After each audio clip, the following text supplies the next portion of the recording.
받아서 이 말씀으로 우리 또 종료주일 말씀 함께 우리 듣도록 하겠습니다. 자, 종료주일 예수님께서 예루살렘에 입성을 하셨습니다. 그리고 이 입성 가운데 사람들은 열광했고 환영을 했습니다. 잠깐 이 말씀의 배경을 살펴보면 예수님이 이 땅에서 약 3년의 시간 동안 사역을 하셨는데 그것을 공생의 기간이다라고 합니다. 이 3년의 시간, 대부분의 시간을 어디에 계셨냐면 예루살렘 북쪽에 있는 갈릴리 마을, 갈릴리 해변, 그 어간에서 예수님은 사역을 하셨습니다. 그리고 이 사역의 끝자락쯤 되어서 예루살렘으로 오셔서 이 사역을 마무리를 하셨습니다. 자, 왜 예수님께서 그렇게 하셨을까요? 괜한 오해를 받지 않기 위해서 그렇게 하셨던 것 같습니다.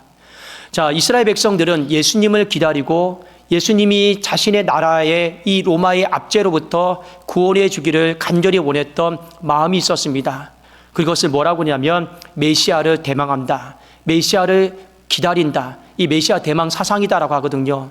그런데 그들이 주님을 기다렸던 건 죄의 문제를 해결해 주기 위해서 해결해 주시는 분이 주님밖에 없기 때문에 기다린 건 아니고 지금 당장 내 삶에 먹는 문제, 마시는 문제, 사는 문제가 힘들잖아요. 로마의 식민지로 있으니까 이 문제를 좀 예수님이 오셔서 하나님이 좀 보내주셔서 해결해 주셨으면 좋겠다. 그래도 그들은 그런 마음으로 예수 그리스도를 기다리고 있습니다.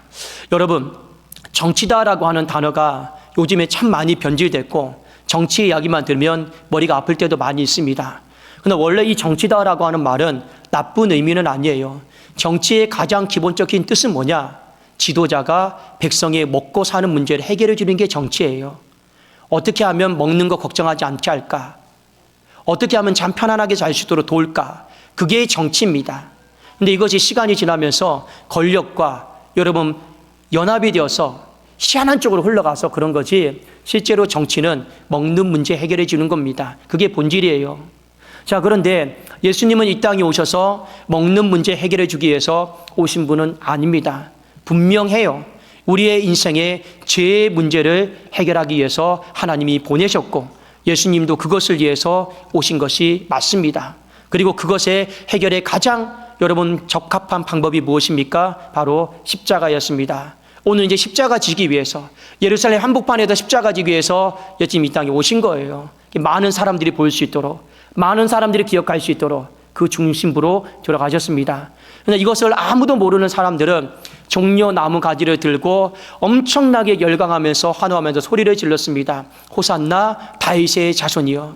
호산나다라고 하는 것은 오 비옵나니, 오 기도하옵나니 지금 와서 우리를 구원하소서. 다 외우기가 어렵다라면 지금 와서 우리를 구원하소서. 이것이 바로 호산나의 뜻입니다.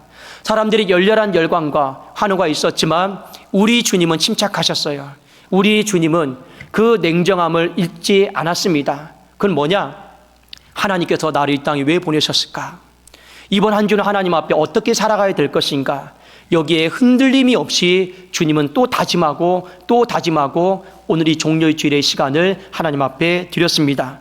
여러분, 보통 왕들이, 승리의 왕들이 입성할 때는요 말을 다 타고 갑니다. 그런데 우리 주님은 말을 타고 입성하지를 않았습니다. 무엇을 타고 입성했습니까? 낙이 새끼를 타고 입성하셨어요. 성경에 마태복음 21장 5절을 한번 봅시다. 마태복음 21장 5절에 보면 시온 딸에게 이르기를 네 왕이 내게 임하나니 그는 겸손하여 낙이 곧 멍에 매는 짐승의 새끼를 탔도다 하라 하였느니라. 자, 제일 중요한 구절입니다. 주님은 겸손해서 낙이 새끼를 타고 입성했습니다. 자, 낙이 새끼다라 나와 있는데 정확하게 말하면 당나귀예요. 이 당나귀 새끼를 타고 입성했습니다. 어떤 당나귀요? 이 짐을, 멍에를 매는 이 당나귀 새끼를 타고 예수님이 입성하였다라고 되어 있습니다. 여러분, 오늘이 종료주일이에요. 좀 제가 시간에 어떤 의미를 좀 말씀을 드릴게요. 오늘이 종료주일이고요. 월요일부터 토요일까지가 고난주간이에요. 고난주간입니다. 그리고 금요일 날이 예수님이 십자가에 못 박히신 날이고요. 그 다음 돌아오는 주일이 주일 새벽이 예수님이 십자가에서 부활하신 날입니다. 이 시간의 개념은 우리가 좀 아실 필요가 있어요. 그러면 예수님에게 이번 한 주는 어떤 의미일까요? 우리가 좀 깊이 좀 생각해 봤으면 좋겠습니다. 고통이 예정되어 있는 시간이에요. 압박이 예정되어 있는 시간이에요. 피할 수도 없는 시간이에요. 고통과 이 압박과 괴로움이 예수님 앞에 놓여진 시간이란 말이에요. 그게 월요일부터 여러분 토요일까지예요. 그러면 이 시간 앞에 서 있는 날이 바로 오늘 종려주일인데 예수님은 어떤 마음으로 이 시간을 견뎠을까요? 받아들였을까요? 제가 만약 예수님이다라고 하면 다짐의 시간으로 이 시간을 받지 않았을까 싶습니다. 왜요? 지금의 이 주일, 종려주일, 내가 마음의 다짐, 마음의 준비가 없으면 월요일부터 시작되는 모든 고난들은요, 통과할 수가 없어요. 다 무너질 수밖에 없는 그런 시간들이기 때문에 그렇습니다. 그래서 오늘 설교 말씀의 제목을 예수님의 다짐을 본받아서 이렇게 정했습니다. 예수님이 어떤 마음으로 다짐을 하셨을까? 말씀에 의지해서 한 두 가지 정도만 살펴보겠습니다. 자, 첫 번째, 예수님이 겸손함으로 예루살렘에 입성했다. 자, 겸손에 대해서 한번 살펴보겠습니다. 사전적인 의미로 겸손은 남을 존중히 여기고 나를 내세우지 않는 태도를 말하는 겁니다. 자, 이 구절에 대해서 가장 잘 설명하고 있는 구절이 있는데 베드로전서 5장 5절입니다. 제가 한번 읽어드릴게요. 젊은 자들아, 이와 같이 장로들에게 순종하고 다 서로 겸손으로 허리를 동이라. 하나님은 교만한 자를 대적하시되 겸손한 자들에게는 은혜를 주시느니라. 젊은 사람들은 논리가 있어요. 세상 말로 말하면 말빨이 있다고 그러죠. 저도 제 딸과 대화를 하다 보면 말로서는 못 이깁니다. 얼마나 말을 잘하는지요. 못 이겨요. 어떻게 보면 우리의 인생 가운데 젊은 사람들은 논리가 있고 생각이 있고 그것이 짜임새가 있을지 모르겠습니다. 그러나 나이 든 사람들은 점점 논리를 잃어버려요. 생각이 어떤 짜임새를 잃어버립니다. 나이 든 사람은 경험만 많아지죠. 살아온 날의 인생에 어떤 추억들만 많아지는 것이 사실 아니겠습니까? 그러니 젊은 자들과 장로들이 서로 이야기를 나눴을 때 어떻게 그걸 이겨요? 그런데 성경은 뭐라고 얘기하고 있습니까? 젊은 자들에게 겸손으로 서로 허리를 동해라. 어떤 의미일까요? 존중해주고 배려해주고 내 생각을 앞세우지 마십시오. 그것이 하나님 보시기에 겸손이고 만약 우리가 그렇게 하지 못한다라면 반대되는 개념으로 교만이다. 이렇게 이야기를 하고 있습니다. 자, 그런데 오늘 겸손으로 예루살렘에 입성하셨다라는 말은 이 겸손과는 조금 다르기 때문에 그렇습니다. 자, 여기서 겸손함으로는요, 헬라어로 프라이스다라고 하는 단어입니다. 정확하게 어떤 뜻이냐면 분노하지 않는다, 혈기 부리지 않는다, 바로 그런 뜻을 갖고 있습니다. 자, 이것이 사람과 관련되었을 때 어떤 의미로 쓰였냐면 모욕을 당해도 누가 옆에서 나를 화나게 해도 내가 어떻게 하는 거예요? 잘 참아내는 사람, 그 마음을 잘 다스려내는 사람, 이 사람에게 적용된 말씀이 바로 이 프라이시다라고 하는 겸손입니다. 여러분 실제로 그렇죠. 예수님께서 십자가를 지시려고 예루살렘에 입성했을 때 뺨을 맞으셨고 침뱉음을 당하셨고 온갖 수치와 모욕을 다 당했습니다. 그렇지 않겠습니까? 무슨 죄가 있다고요? 무엇을 잘못했다고요? 그런데 우리 주님은 어떻게 했습니까? 참았어요. 아버지, 저들이 모르고 하는 겁니다. 용서하셨어요. 온유한 마음으로 품으셨단 말이에요. 또 십자가 지시기 직전에 한번 이런 일이 있었죠. 가장 사랑하는 제자 이 유다가 배신했단 말이에요. 그리고 예수님을 잡으러 왔어요. 그때 베드로가 너무 화가 나서 칼을 빼서 그 잡으러 온 종의 길을 내리쳤어요. 이때 예수님이 어떻게 하셨습니까? 그 종의 길을 만져주면서 이런 말씀을 하셨어요. 이것까지도 참아라. 이것까지도 참아라. 이게 바로 뭐예요? 겸손이에요. 프라이시다라고 하는 바로 단어의 뜻입니다. 예수님의 첫 번째 다짐입니다. 그 첫 번째 다짐이 무엇입니까? 사람의 말 때문에 내가 분노하지 않겠습니다. 사람의 행동 때문에 내가 혈기 부리지 않겠습니다. 그 분노와 혈기로 내가 십자가를 그르치지 않겠습니다. 내게 주어지신 그 사명을 내가 던져버리지 않겠습니다. 이것이 바로 예수님의 첫 번째 다짐이었습니다. 자, 두 번째 다짐. 예수님이 멍에를 질 마음으로 예루살렘에 입성하셨어요. 자, 멍에 매는 새끼는 뭔가 짐을 나르는 동물이다라는 뜻입니다. 자, 그러면 예수님도 이 예루살렘에 입성하시기 위해서 짐을 날랐어요. 예수님이 나른 짐은 무엇입니까? 바로 죄예요. 죄의 짐을 나르셨거든요. 여러분, 죄의 짐을 무엇을 통해 날랐습니까? 십자가다라고 하는 도구를 통해서 예수님이 죄의 짐을 나르셨다라는 거죠. 여러분들은 이 죄의 짐이 얼마나 무거울까 한번 생각해 봤습니까? 잘 사람들이 느껴지지 않을 거예요. 그래서 제가 세례 문답을 하고 학습 문답을 했을 때 물어보는 질문이 있습니다. 내가 죄인인 것을 인정합니까? 물어보면 사람들이 솔직히 잘 대답을 못해요. 내가 그래도 선한 사람은 아니지만 그렇다고 내가 죽을 죄인인가? 이렇게 쉽게 다가오는 또 질문, 답은 아니거든요. 그러나 여러분 생각하십시오. 이렇게 생각하면 좋을 것 같습니다. 죄를 지으면 우리가 한 번은 이런 경험이 있어요. 죄는 우리를 수치스럽게 만들어요. 죄를 지어서 사람들에게 걸리지 않아요. 그 수치스러움은요, 이루 말할 수가 없어요. 고개를 들 수가 없어요. 여러분, 고개를 못 든다니까요. 수치는요, 그만큼 무거워요. TV에서 보면 정치인들이 가끔씩 어떤 스캔들이 터져서 자살하잖아요. 그 잘 나가던 사람들이 왜 자살하는지 아십니까? 그 수치심의 무게가 너무 크거든요. 그러니까 자기의 생명을 죽이는 거예요. 이만큼 여러분 죄의 짐은 무겁습니다. 또 죄의 짐은 뭐냐? 바로 죄의 비참함입니다. 죄가 갖고 오는 비참함은요, 영적으로도 엄청나고요, 마음적으로도 육신적으로도 엄청나요. 성경에 보면 죄 때문에 우리가 질병 가운데 놓이고, 죄 때문에 우리가요, 이 여러분 모든 쓴뿌리와 엉겅퀴 가운데 놓일 때가 있어요. 그 감당할 수가 없습니다. 그 죄의 저주는요, 너무 크단 말이에요. 그게 엄청나게 무거워요. 또 죄의 짐은 뭐냐? 죄의 형벌을 말합니다. 죄의 삭슨 사망이라고 해서 그건요, 지옥을 말하는 거예요. 여러분, 그 지옥의 뜨거운 불을요, 그 뜨거운 형벌을 생각해 봤습니까? 그거요, 너무 무거워서 견딜 수가 없어요. 성경에 보면 지옥을 뭐라고 표현하고 있는지 아십니까? 또 이렇게 표현하고 있어요. 무저갱이라고 표현하고 있습니다. 무저갱이 여러분 뭔지 아십니까? 여러분, 떨어지는데 계속 떨어지는 거예요. 계속 떨어지는 거예요. 발을 닿을 수 없을 때까지 계속 떨어지는 거예요. 그게 무저갱입니다. 그러면 여러분, 왜 떨어질까요? 사람들이 보통 이런 말 하죠. 천국은 올라간다고 그러죠. 지옥은 뭐라고 합니까? 떨어진다고 그러죠. 왜 떨어질까요?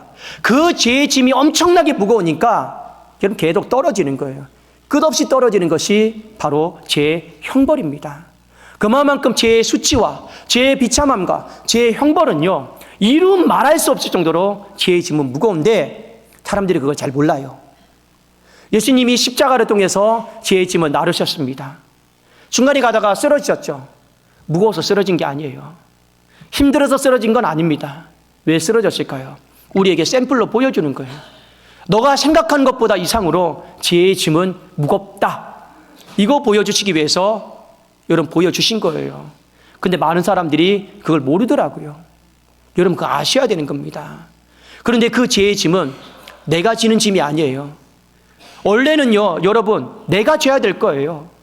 예수님이 져야 될 게 아니단 말이에요. 내 거예요, 내 거. 근데 예수님이 대신 져주셨잖아요. 그걸 성경은 두 글자로 뭐라고 합니까? 대속이다.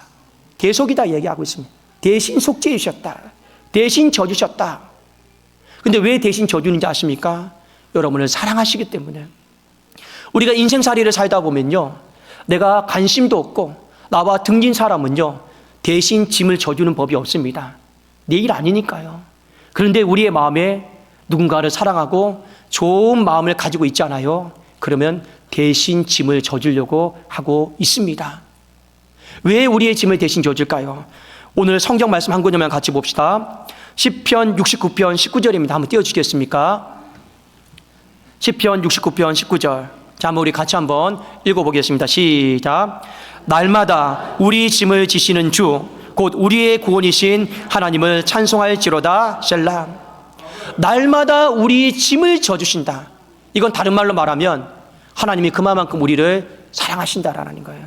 사랑하신다라는 거예요. 사랑하시기 때문에 날마다 우리 짐을 대신 져주시는 거예요. 그런 마음으로 나귀 새끼를 타고 예루살렘에 입성하셨습니다. 예수님의 두 번째 다짐이 무엇입니까? 내가 이 짐을, 사람들이 지기 싫어하는, 너도 지기 싫어하는 그 짐을 내가 대신 지겠다. 그런 의지를 들여서 오늘 예수님이 예루살렘에 입성하셨습니다. 여러분, 오늘 종료주일입니다.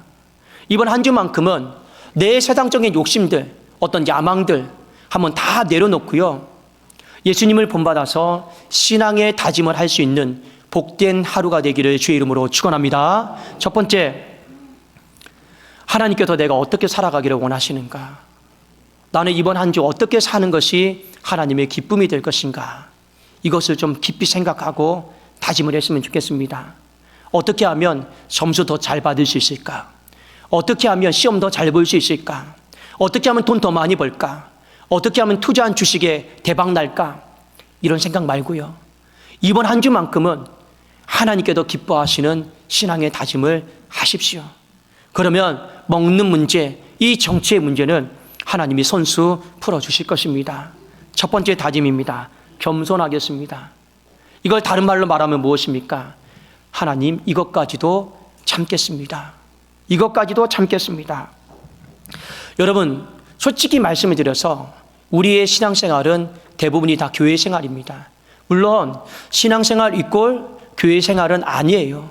그러나 많은 성도들의 대부분이 신앙생활의 교회 생활이다 말해도 과언은 아닙니다. 왜요? 교회를 통해서 우리는 하나님 나라가 이루어지고 있기 때문에 그렇습니다. 근데 우리가 교회 생활을 하고 신앙생활을 하다 보면 사람의 말 때문에, 사람의 어떤 행동들 때문에 우리는 분노할 때도 있고 혈기 부릴 때도 있고 그렇습니다. 솔직한 마음으로 우리 이런 말 할 때 있죠. 진짜 저 사람이 목사야? 저 사람이 장로야? 저 사람이 중직이야? 어떻게 저럴 수 있어? 어떻게 잔인할 수 있어? 우리는 그런 것들 생각하면서 분노하고 우리는 또 화나고 혈기 부릴 때가 있어요. 그런데 여기서 더 나가지 마세요. 그것 때문에 여러분들에게 주신 십자가가 있단 말이에요. 발로 걷어차지는 마시라라는 거예요. 그것 때문에 나는 못하겠다, 그렇게 하지는 마시라라는 거예요. 왜요? 그건 하나님께서 기뻐하시는 일이 아니니까요. 오늘 이 말씀 잘 기억하시고 첫 번째 꼭 기억하십시오. 사람의 말 때문에, 사람의 행동 때문에 내가 혈기 부리고 분노하고 내가 십자가를 다 발로 걷어차고, 그것은 주님께서 기뻐하시는 것이 아닙니다. 오히려 이렇게 다짐하면 좋을 것 같습니다. 사람의 말 때문에 상처받았습니까? 사람의 행동 때문에 마음이 아픕니까? 그래도 주님, 저는 다시 일어나겠습니다. 다시 걸어가겠습니다. 우리 그런 고백이 있기를 주의 이름으로 축원합니다. 또 하나, 짐을 지겠다 다짐해 보십시오. 이 짐은 의지가 없으면 못 지는 짐이에요. 다 지기 싫어하는 짐이에요. 그런데 이번 한 주만큼은 의지를 들여서 내가 짐을 져보겠다. 그것이 예수님 닮아가는 모습이에요. 예수님 닮아가는 모습입니다. 한번 짐을 져보겠다. 예수님이 나의 수치, 나의 비참함, 나의 여러분 형벌, 그 다 손대기 싫어하는 거잖아요. 짐을 지어준 것처럼 의지를 들여서 하신 거예요. 억지로라도 예수님이 그렇게 지어주신 거예요. 여러분, 이번 한 주 하나님이 내게 요구하시는 일들 앞에서 억지로라도 의지를 들여서라도 내가 한번 짐을 져보겠다. 내가 한번 저 사람에게 손 한번 내밀어 보겠다. 내가 저 사람에게 한번 찾아가 보겠다. 편지 한번 써보겠다. 억지로라도 할 수만 있다라면 할 수 있는 것을 찾아보십시오. 또 하나, 우리가 인생을 살아가면서 이런 경우가 있어요. 하나님이 내게 어떤 일을 요구하실 때 하나님이 필요성이 있으니까 요구하시겠죠. 그런데 우리는 막상 그것이 없어도 사는데 전혀 지장이 없는 것이 있습니다. 필요성을 못 느끼는 것들이 많이 있어요. 그런데 하나님이 자꾸만 우리에게 이거 했으면 좋겠다, 또 이거 했으면 좋겠다. 그런데 우리는 먹고 사는데 지장 없어요. 내 삶에 큰 지장이 없습니다. 필요성을 못 느끼는 것이 있어요. 예를 들어서 여러분, 우리가 특별 새벽 기도회가 있어요. 그거 없어도 살아가는 데 솔직히 지장 없습니다. 그런데 그것이 교회를 통해서 필요성이 하나님 말씀하시잖아요. 그러면 우리는 어떻게 하는 것이 좋을까요? 한번 내 의지를 들여서 내가 한번 동참해 보는 거예요. 예를 들어서 우리 성도님들에게 말씀을 드리는 것입니다. 한번 이번 한 주는 짐을 한번 져보십시오. 순종하는 마음으로 한번 짐을 져보십시오. 그렇게 예수님의 그 다짐을 본받아서 한 걸음 한 걸음 이 십자가를 향해서, 이 영광의 부활을 향해서 걸어나갈 수 있는 저와 여러분이 되기를 주님의 이름으로 축원합니다. 기도하겠습니다. 살아계신 하나님 아버지, 감사 찬송 올려드립니다.